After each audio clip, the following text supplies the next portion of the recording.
What is up, my peeps? Joshua Smith here with another GSD Knowledge Round, where every single week you send in your questions and we answer them. Any questions that you have, send to joshua@gsdmode.com. If it's a question about real estate, about your business, about your health and fitness, about any aspect of life in your life that I feel that I have expertise in, that I feel that I can answer and serve you in some way, we answer those every single week here in our badass studio. So today's question comes from Josh, good name by the way, brother, Josh Gartenbaum out of hopefully, dude, I don't butcher this. Clackamas? I might have wrote that wrong down. Oregon. I've talked to you on the phone, dude. I know you're in Northern Oregon, somewhere Seattle, or I'm sorry, Portland area. So Northern Oregon. Question, awesome question. I love this question. So Josh is a new real estate agent. And the question is, like, what do I do if I have nothing to do? Like if I have a few hours a day where I'm literally just sitting here twiddling my thumbs, like, what the hell do I do? What should I be doing? So first, you've got to understand, and if you've ever heard of the 80-20 rule, what that states is 80% of our time is spent on what makes us 20% of our income. 20% of our time is on what makes us 80% of our income. Uber successful people, top producers, not just in real estate, but in any business that exists out there, any aspect of your life, right? They flip that model around. So how do real estate agents make money? This is absolutely critical to understand. First off, there's only 3 ways that a real estate agent makes money. I'm like using my fingers here. I'm only showing 2. There's 3 ways, dude. 3 ways that a real estate agent makes money in this business, and only 3 ways, right? And I call them the 3 vital signs of real estate. Why do I call them vital signs?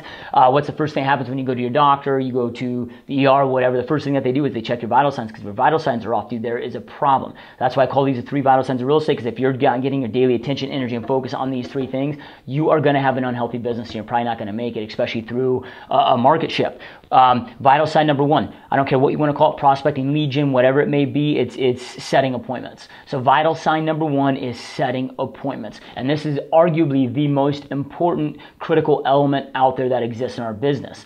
Vital sign number 2 is conducting those appointments. Okay, it sounds like common sense. You're like, okay, Josh, dude, I know I got to set appointments. I got to go on the appointments. Like, duh, right? You'd be absolutely shocked how many real estate agents do not have a hardcore world-class listing presentation in place that's predictable every single time, where they go out there and they deliver on a high level. They do not have a world-class buyer consultation in place where they ask predictable questions, set the process, and you know, get buyer broker agreement, sign whatever it may be.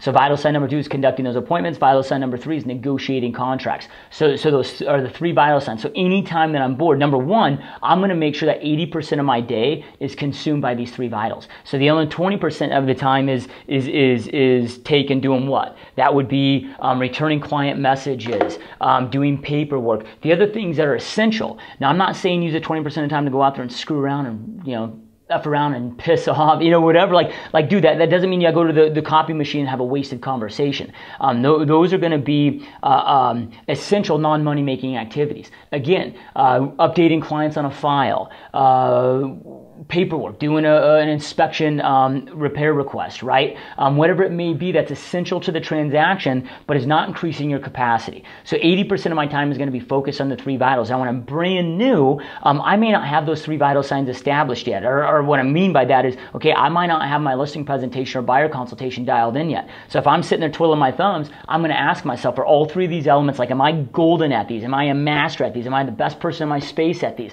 Is there anything I can learn differently about my contract negotiation skills, putting deals together? Is there anything I can do differently about my listing presentations, my buyer consultations? Can I put together a better system? Can I role play? Can I practice? It's always the people that are most prepared and practice that win, dude. Like in our industry, what happens is people just go out there and play all day. Like, they don't ever practice. Like, what do you think would happen if Peyton Manning went to his team and was like, dude, I'm done practicing. Like, I'm good. I'm just going to show up and play. As good as he is, they'd be like, you're going to get the X, dude. Like, we need to be practicing. World-class performers in any field, right, the uber successful, are the ones that they may go on the field your 12, 14 hours every single day, maybe come home, eat real quick, spend a little time with their family, and their family goes to bed. They're spending the other 4 or 5 hours every single night mastering their craft. When people's eyeballs aren't on them, dude, that's when they're focused on this stuff and just beating it to hell, dude. Just never stop with the fundamentals, right? So I'm going to look at that. And then once all that's together and dialed in, then do is prospecting time, man. Once my stuff's built up, my consultations, my buyer consultations, my listing consultations, from there, dude, I'm just prospecting mode. Every single day, like for example, when I started in the business, every single day I did not have a buyer in my car, didn't have a listing presentation. I was doing open houses every single day. I had a far greater chance with my signs out there, people seeing my signs, with somebody walking in and meeting somebody than I did on my freaking damn couch, right? Than I did sitting at the office hearing agents pitch and whine about how bad the market is and how their business sucks because they're not taking any action, right? So I had a far better chance out there. Dude, one of my teammates is doing 4 open houses every single week right now, 4 megas. So Saturday, Sunday, and then Tuesdays, and I think Tuesdays and Fridays.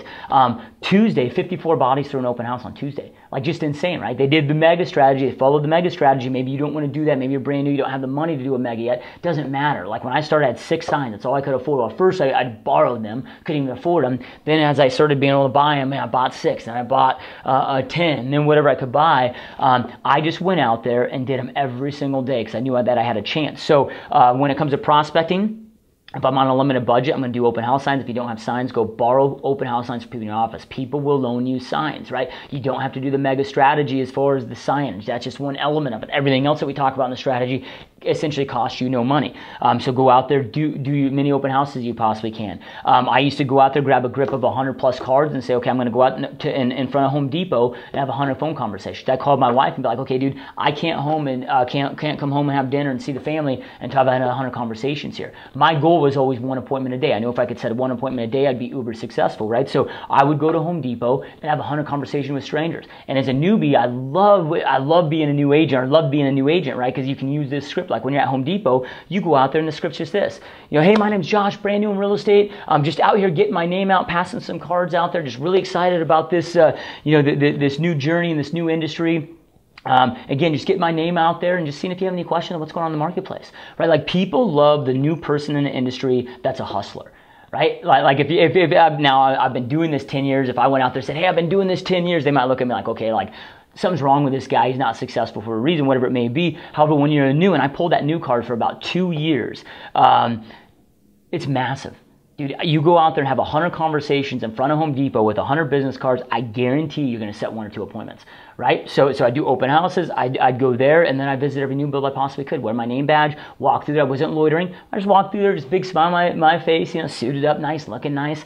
And it was just, hey, how are you? Beautiful house, isn't it? Right? Just a big smile. They would see my name tag. They start asking questions. Oh, you're a real estate agent, whatever it may have been. Yeah, absolutely. I can't sell them on that house. I'm not going to try to undercut that builder. If they like the house, I'm going to encourage them there. If that house doesn't work for them, okay. The new builder there, they can't leave that property and go show them other properties, right? So I'm just going to offer them alternative if that property doesn't exist, and create relationships. At the end of the day, we're in the human resource, human connection business. Your job is to get out there and connect with as many human beings as you possibly can, get them to know you, like you, trust you, be aware of what you do for a living. As long as you continue to do that on a frequent basis, your business grows. So that's what I'd be doing, dude. I know it's kind of a long answer to a quick question, but that's what I'd be out there doing every single day, and I never take my foot off the accelerator, dude. That's the secret. Never, ever, ever stop. So anyway, you guys, any questions that you have, here's where we answer them. GSD Mode Knowledge Round. Send your questions to Joshua at gsdmode.com. Again, if I feel that I have expertise, if I feel that I can serve you by answering them, we answer them every single week right here in our studio, same spot, same place. So